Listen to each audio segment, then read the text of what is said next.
ಬಾಲಿವುಡ್ನ super star Tamil Nadu CM ಆಗುವ ಕನಸು ಹೊತ್ತು ತಮಿಳಿಗ ವೆಟ್ರಿ ಕಾಳಗೆಂಬ ಹೊಸ ಪಕ್ಷ ಕಟ್ಟಿ ತಮಿಳುನಾಡು ರಾಜಕಾರಣದಲ್ಲಿ ಹೊಸ ಅಲೆ ಹೆಬ್ಬಿಸಿರುವ ನಟ ದಳಪತಿ ವಿಜಯ್ ಅವರ ವೈಯಕ್ತಿಕ ಜೀವನದಲ್ಲಿ ಬಿರುಗಾಳಿ ಎದ್ದಿದ್ದು ವಿಜಯ್ ಪತ್ನಿ ಸಂಗೀತ ಡಿವೋರ್ಸ್ ಕೋರಿ ಅರ್ಜಿ ಸಲ್ಲಿಸಿದ್ದಾರೆ.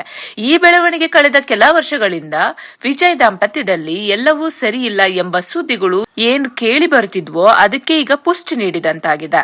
ಇಲ್ಲಿ ಶಾಕಿಂಗ್ ವಿಚಾರ ಏನಪ್ಪಾ ಅಂದ್ರೆ ವಿವಾಹ ವಿಚ್ಛೇದನಕ್ಕೆ ಸಂಗೀತ ಅವರು ಉಲ್ಲೇಖಿಸಿರುವ ಕಾರಣ. ಹೌದು, ವಿಜಯ್ ನಟಿಯೊಬ್ಬರ ಜೊತೆ ವಿವಾಹೇತರ ಸಂಬಂಧವನ್ನು ಹೊಂದಿದ್ದಾರೆ ಎಂದು ಉಲ್ಲೇಖಿಸಿ ಚೆಂಗಲ್ಪಟ್ಟು ಫ್ಯಾಮಿಲಿ ಕೋರ್ಟ್ನಲ್ಲಿ ವಿಚ್ಛೇದನಕ್ಕೆ ಅರ್ಜಿ ಸಲ್ಲಿಸಿದ್ದಾರೆ ಎನ್ನಲಾಗಿದೆ. ಅಲ್ಲದೆ ವಿಜಯ್ ವಿರುದ್ಧ ಮಾನಸಿಕವಾಗಿ ಹಿಂಸೆ ಸೇರಿ ಸಾಕಷ್ಟು ಗಂಭೀರ ಆರೋಪಗಳನ್ನು ಸಂಗೀತ ಮಾಡಿದ್ದಾರೆ. ಹಾಗೆ ಮಕ್ಕಳ ಭವಿಷ್ಯದ ದೃಷ್ಟಿಯಿಂದ ಡಿವೋರ್ಸ್ ವಿಚಾರದಲ್ಲಿ ನಾನು ಹಿಂದೇಟು ಹಾಕಿದ್ದೆ. ಸಮಸ್ಯೆಯನ್ನು 4 ಗೋಡೆಗಳ ನಡುವೆ ಬಗೆಹರಿಸಿಕೊಳ್ಳಲು ಪ್ರಯತ್ನಿಸಿದ್ದೆ. ಅಲ್ಲದೆ ವಿಜಯ್ ಕೂಡ ಆ ನಟಿಯ ಸಹವಾಸವನ್ನು ಬಿಡೋದಾಗಿ ಭರವಸೆ ಕೊಟ್ಟಿದ್ದರು. ಆದರೆ ಆ ಭರವಸೆಯಾಗಿಯೇ ಉಳಿಯಿತು. ಅಂದ್ರೆ ಆ ನಟಿಯ ಜೊತೆಗೆ ವಿಜಯ್ ಒಡನಾಟ ಈಗಲೂ ಮುಂದುವರೆದಿದ್ದು ವಿಚ್ಛೇದನಕ್ಕೆ ಇದೇ ಕಾರಣ ಎಂದಿದ್ದು 26 ವರ್ಷಗಳ ದಾಂಪತ್ಯ ಜೀವನಕ್ಕೆ ಫುಲ್ ಸ್ಟಾಪ್ ಇಡಲು ನಿರ್ಧರಿಸಿದ್ದಾರೆ.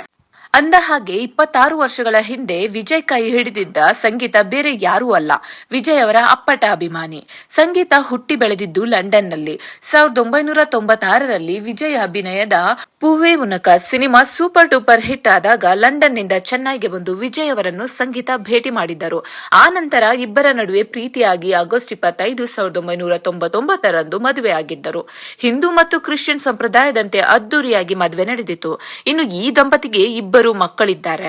3 ದಶಕಗಳ ಕಾಲ ಕಾಲಿವುಡ್ ಚಿತ್ರರಂಗದಲ್ಲಿ ತಮ್ಮದೇ ಆದ ಸ್ಟೈಲ್, ಮ್ಯಾನರಿಸಂ ಮೂಲಕ ಸಕ್ಸಸ್ಫುಲ್ ನಾಯಕ ನಟನಾಗಿ ಬೆಳೆದು ಬಾಕ್ಸ್ ಆಫೀಸ್ನಲ್ಲಿ ಹಿಟ್ ಸಿನಿಮಾಗಳನ್ನು ಸೇರಿದಂತೆ ಹಲವು ದಾಖಲೆಗಳನ್ನು ತಮ್ಮ ಹೆಸರಿನಲ್ಲಿ ಮಾಡಿಕೊಂಡು ಈಗ ತಮಿಳುನಾಡು ರಾಜಕೀಯ ರಂಗದಲ್ಲಿ ಕ್ರಾಂತಿ ಮಾಡಲು ಹೊರಟಿರುವ ವಿಜಯ್ ಅವರಿಗೆ ಅವರ ವೈಯಕ್ತಿಕ ಜೀವನವೇ ದೊಡ್ಡ ಚಾಲೆಂಜ್ ಆಗಿದ್ದು, ಇದರಿಂದ ವಿಜಯ್ಗೆ ಹಿನ್ನಡೆಯಾಗಲಿದೆ ಎಂಬ ಚರ್ಚೆ ಶುರುವಾಗಿದೆ.